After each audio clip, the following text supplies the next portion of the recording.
माता की मित्रों, कृतिका नक्षत्र की बातें करते हैं। कृतिका नक्षत्र में देवता अग्नि है। प्रथम चरण का स्वामित्व गुरु, दूसरे का शनि, तीसरे का शनि और चौथे का गुरु। नाड़ी अंत पहले चरण का में मेष राशि और बाकी 3 चरणों की वृष राशि बताई गई है। गण राक्षस योनि मेष। अब इसमें अगर चंद्रमा प्लेस हो, सपोज आपका चंद्रमा कृतिका नक्षत्र में प्लेस है, तो उसका फल क्या होगा विभिन्न चरणों के हिसाब से। तो पहले चरण में अगर चंद्रमा हो कृतिका नक्षत्र में, तो कुछ फीमेल को विशेष कष्ट मिलता है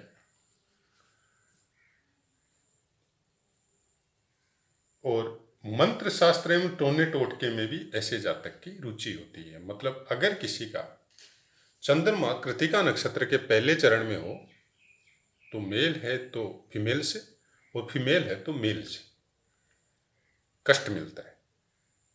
और तंत्र मंत्र ज्योतिष टोने टोटके ये सब में ऐसे जातक की विशेष रुचि होती है। दूसरे चरण में अगर चंद्रमा की स्थिति है कृतिका नक्षत्र में, तो बहुत अच्छे शुभ फल मिलते हैं। जातक सुंदर आकर्षक व्यक्तित्व वाला, विद्वानों की संगति करने वाला तथा शक्ति से संपन्न होता है।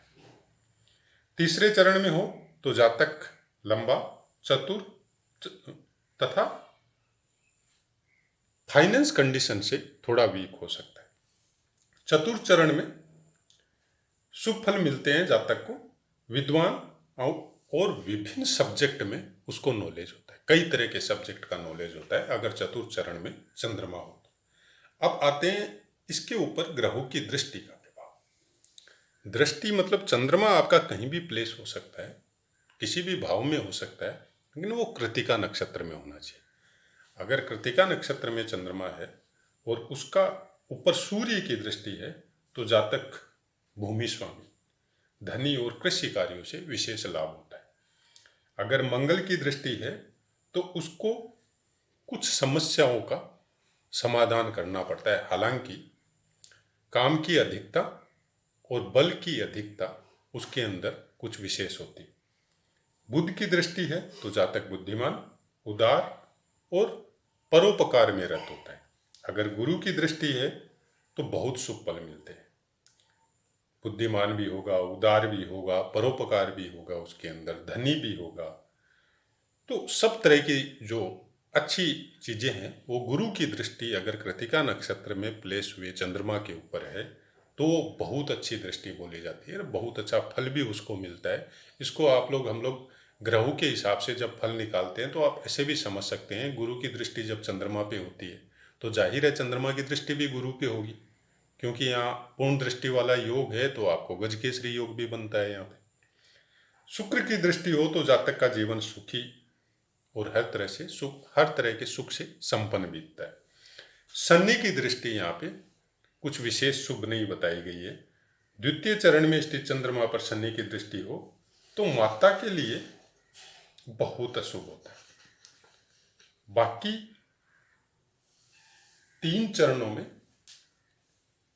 अशुभ तो होता है लेकिन उतना अशुभ नहीं होता है। मतलब कुछ विशेष शुभ जो है वो शनि की दृष्टि चंद्रमा पे कृतिका नक्षत्र में कुछ विशेष शुभ नहीं होती है, लेकिन विशेष अशुभ जो है वो दूसरे चरण के चंद्रमा के ऊपर शनि की होती है। तो विशेष अशुभ क्या हकीकत में होगी वहां पे आपको देखना पड़ेगा, क्योंकि यहाँ पे माता के लिए खराब बताया गया है। तो वहां पे आपको ये देखना पड़ेगा, पहले बात तो चंद्रमा प्लेस कहाँ पे है, दूसरी बात शनि कौन से नक्षत्र में बैठ के देख रहा है, ये विशेष ख्याल रखना पड़ेगा। तीसरी बात, आपके भाव का कारक चंद्रमा खुद है तो चंद्रमा पे दृष्टि आ गई, लेकिन आपकी राशि चतुर्थ स्थान में कौन सी है, उसका स्वामी कहाँ प्लेस है। तो ये सब बहुत सी बातें हैं, तब जाके हम लोग कन्फर्म बोल सकते हैं कि हाँ माता के लिए बहुत ज़्यादा कष्टकारी होगा। वैसे केवल नक्षत्र को देख के हम लोग ये बोले तो केवल इतना तो जरूर बोल सकते हैं कि माता से कुछ विशेष क्लोज रिलेशन हो सकता है, नहीं बने, हो सकता है छुटपुट लड़ाई झगड़ा हो, चाहे पहले हो चाहे शादी के बाद में हो। तो ऐसा कुछ योग हम लोग बोल सकते हैं, क्योंकि बाकी जन्मपत्री देखनी, बाकी ग्रहों को देखना वो कौन से नक्षत्र में है उनको देखना बहुत ज़्यादा जरूरी होता है। यही सब बातों को जब हम लोग प्रिडिक्शन में लेंगे ना, जब अभ्यास में लेंगे, तब कुछ समझ में आएगा। अभ्यास पहले उनके साथ करें जिनका आप जीवन वृतांत जानते हो, जिनके बारे में जानते हो, जिनके साथ रहे हुए हो, या जिनके बारे में सुना हो कि बचपन उनका कैसा बीता है और अभी उनकी सिचुएशन कैसी है। तब हम लोगों को कुछ कुछ अभ्यास करना या प्रिडिक्शन करना भी आएगा, और हम लोगों को नक्षत्र का प्रभाव, नक्षत्रों का इफेक्ट जन्मपत्री में कितना होता है उसका भी पता चलेगा। नक्षत्र से ही जन्मपत्री का, या हम लोग बोलते हैं ज्योतिष का शुरुआत नक्षत्रों से ही हुआ है। उसके बाद में राशियां, भाव कारक, भाव कौन पहले कौन बाद में, किसका कितना इफेक्ट किसका नहीं, मैं घमंड करके या दम्भ दे के मैं कुछ नहीं बोलना चाहता, लेकिन मैं इतना जरूर बोलना चाहता हूं कि अगर नक्षत्रों को आप छोड़ देंगे, उसके विषय में पूरी जानकारी नहीं करेंगे और ऐसे ही कुंडली का अगर प्रिडिक्शन करेंगे, तो आप प्रिडिक्शन फिर आप का अच्छा नहीं जाएगा।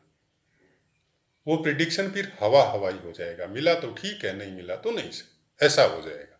फिर हम लोग क्या होता है, जब नहीं मिलता है तो हम लोग पूछने वाले पे ही दोष डाल देते हैं, आपका टाइम सही नहीं है, आपका वो सही नहीं है, आपने गलत बताया, प्लेस गलत बताया, टाइम गलत बताया।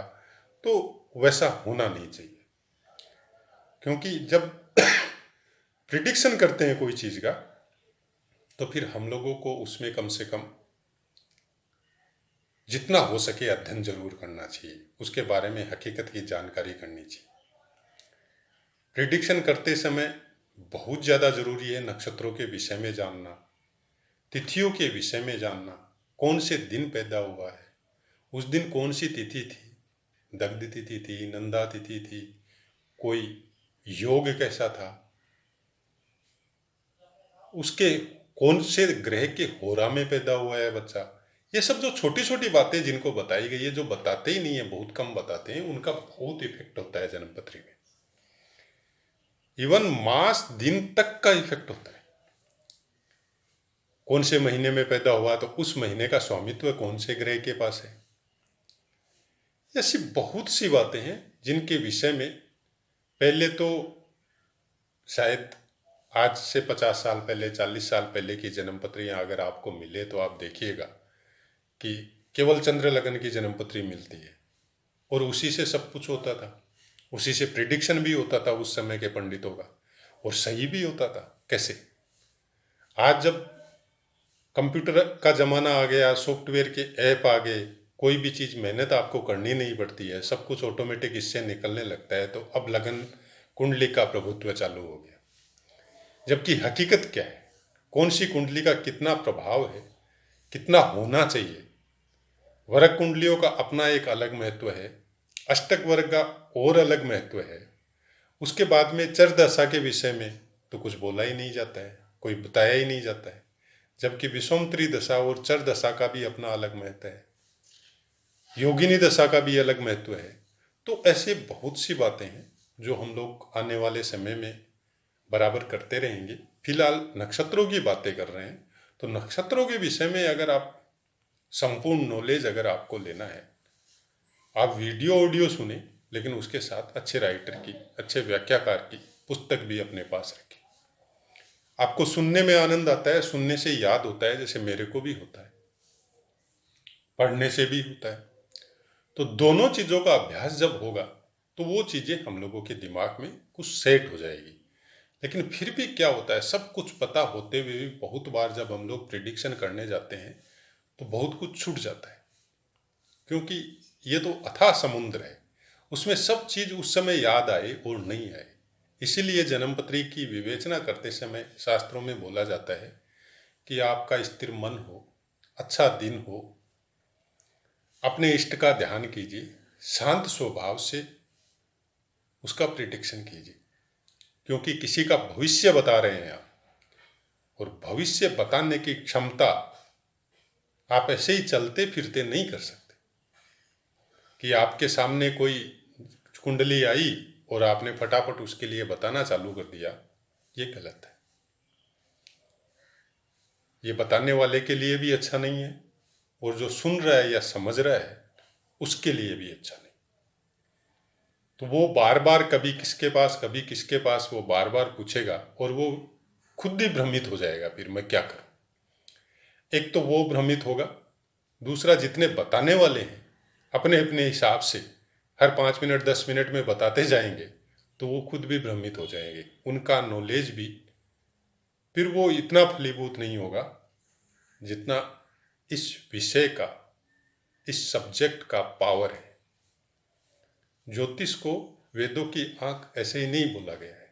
आप बहुत कुछ पता कर सकते हैं, लेकिन उसके लिए आपका अपना इष्ट साधन कैसा है, आप उसको कितना फेथ करते हैं, उसके ऊपर कितना समझते हैं ज्योतिष को, और अगर कोई पूछने आया है तो उसका कितना सम्मान करते हैं, उसके लिए कितना टाइम निकाल सकते हैं, तब जाके ज्योतिष के विषय में या भविष्य कथन के विषय में हम लोग न्याय कर सकते हैं।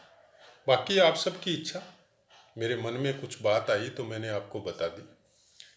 मेरा यही कहना है, नॉलेज लीजिए। कोई भी ज्ञान लिया हुआ कभी निरर्थक नहीं जाता। कभी न कभी कोई न कोई जगह में, कोई समय में वो आपको जरूर काम आता है। और ज्योतिष तो एक ऐसा विषय है कि उसके द्वारा लिया हुआ ज्ञान अगर आप ज्योतिष में काम नहीं लेना चाहे तो भी आपका दिमाग वो डेवलप करता है और दूसरे क्षेत्र में वो आपको जरूर काम आता है। तो जय माता की मित्रों, आशा करता हूँ आपको समझ में आया होगा। और अगर समझ में आ रहा है तो आप अपने फ्रेंड सर्कल में, अपने परिवार में, अपने फेसबुक पे शेयर भी करें, बाकी मित्रों को भी पता चले।